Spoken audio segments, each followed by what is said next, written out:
আবু বকর রাদিয়াল্লাহু আনহুর খুসুসি আমল কয়জন জানেন? ফজরের নামাজ পড়ে তিনি দূরে কোথাও চলে যেতেন। উমর রাদিয়াল্লাহু আনহু একদিন ফলো করছেন, যায় কোথায় এই মানুষটা, ফলো করতে করতে করতে করতে দেখলেন দূরে একটা বৃদ্ধা মহিলার ঘর আছে, অনেক দূরে, কাম্পুঙ্গের মতো। তো সেই ঘরে তিনি প্রবেশ করলেন, কিছুক্ষণ পর বের হয়ে আসলেন। তিনি আবার জায়গাতে চলে গেলেন। উমর রাদিয়াল্লাহু আনহু কিন্তু ঘুরে ফিরে ফলো করছেন। তিনি যখন চলে গেলেন, উমর ইবনুল খাত্তাব ওই ঘরে ঢুকলেন, ঢুকে দেখলেন এক বৃদ্ধা মহিলা বসে আছে, চোখে দেখে না। তখন তিনি জিজ্ঞাসা করলেন যে কে আপনি, পরিচয় দিলেন, কি সমস্যা আপনার, আমি চোখে দেখতে পারি না। এই যে ব্যক্তি একটু আগে আপনার ঘরে এসেছিল সে কি করলো, কেন আসে প্রতিদিন, ইনভেস্টিগেট করছেন।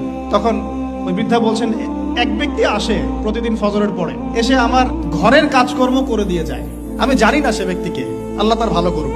উমর রাদিয়াল্লাহু আনহু তখন চোখ দিয়ে দরদর করে পানি পড়তে লাগলো আর বলতে লাগলেন যে হে মুসলিম জাহানের খলিফা, আপনি পরবর্তী খলিফাদের জন্য রাস্তা কতই না কঠিন করে দিলেন।